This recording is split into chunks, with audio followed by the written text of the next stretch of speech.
This episode of Stay Night sort of confused me in a way. If I do sound confused or I'm not saying the correct thing, be sure to correct me in the comment section below. Thank you very much, I do appreciate it.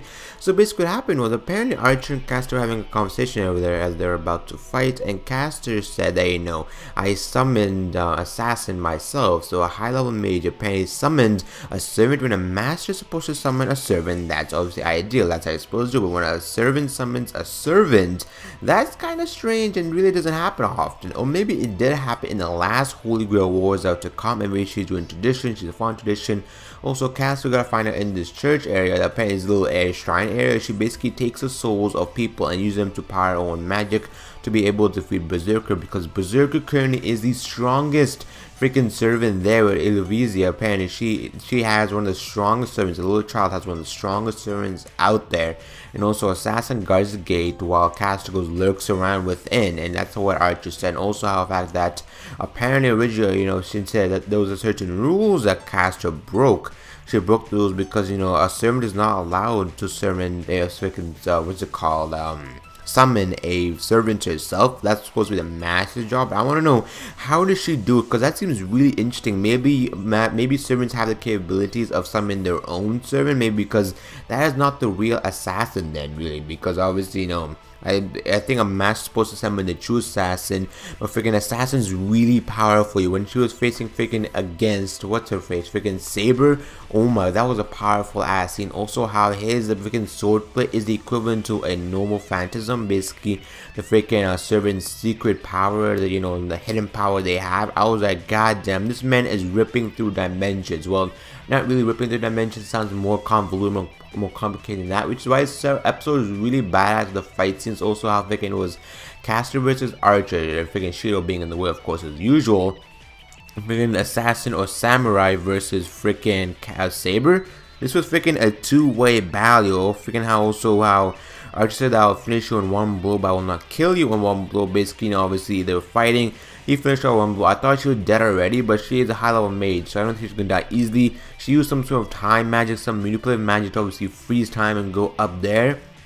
And that has some high level magical shit. You know, I'm loving the magical genre more and more because I watched PlasmaRPG Magic, because that was my first magical ever anime, and this is I believe my third or second one, and I really am enjoying this show a lot. The whole how also freaking how Archer apparently backstabbed freaking Emiya and Shiro, and apparently he almost killed him. He was purposely gonna kill him and everything else, because maybe when also freaking what's it called, Tosaka also saw the flashback of freaking what's it called, Sarah, because I believe she was at home sleeping and shit. I thought she would be outside, he's making sure. Maybe remember also freaking what's it, Archer said that obviously, you know, my master does not know I'm here, I'm doing some of my own will, so he decided to disobey his master, not disobey but obey his master in a certain way, but bend that obeying in a certain way. So overall, I do sound sort of confused, obviously mumbling my jumbling my words up, but maybe I just need to get the whole concept, the fact that servant summoned a servant as well, and that Samurai is not the real samurai, but he's powerful enough to be the real samurai. I think he is, but he doesn't have his full power, whatever. And also the fact that Emiya and Saber's powers are weakened because Emiya is not a well enough master, but I believe Saber is one of the strongest servants, but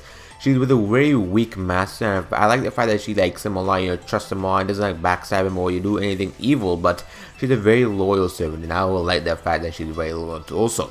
So I want to know what's gonna happen. Who is freaking Caster's master? You actually want to know who is it? Because I mean, I have a feeling that's somebody that freaking Emiya must know. I feel like it's that purple haired girl, whatever. I don't know. I don't think she's involved in the Holy Grail War, but I don't know, because she's also part of the family that's also involved in the Holy Grail War. She's freaking part of Shinji's family, or the blue haired guy's family, or whatever. I feel like the person who has like high color hair or something is an indicator that they must be important. I don't know, man. I'm just making stuff up on the fly right now, man. I just want to know, who was Caster's master overall? How did a Caster, freaking a high level mage who's not even a master, summoned a freaking servant, and she became a master himself, assassin? I think Assassin's aware of this, and he's not the real assassin, he's a samurai, which is why Archer didn't call him a samurai. Because we also learned that freaking the three soldier classes don't get affected by magic. That includes Saber. I believe that also includes Archer and maybe another one, because I know all of them, but I don't remember all of the classes. So far we know Caster,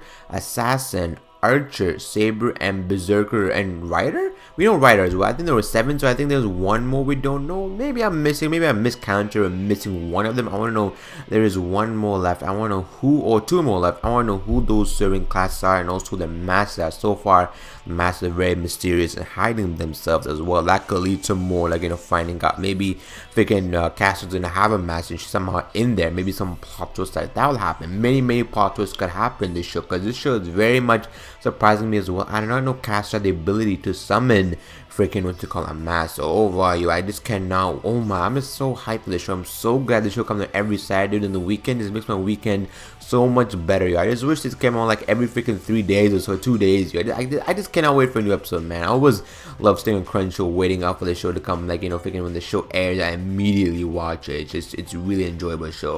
Okay, so I'm getting off track here. So overall, I don't know what's gonna go down the second episode. The fact that even Archer backstab freaking Shiro, maybe freaking what's it called? Archer was much alike Shiro. Maybe he didn't want him to be like him, how he ended up. Maybe, you know, freaking since Caster did say you both are very alike, and maybe he did not. Maybe Archer wanted to prevent that from happening because they might be too alike, and freaking Emiya might, you know, become like Archer, and he doesn't want that, because I don't think he likes himself the way he is right now. He says, you know, his whole idea is that, you know, if you're saving, you know, you're saving the world, you're not saving yourself. That's a hypocrite. That's, you know. That's truly you're being a hypocrite as well. You cannot save everyone's world, and he's correct.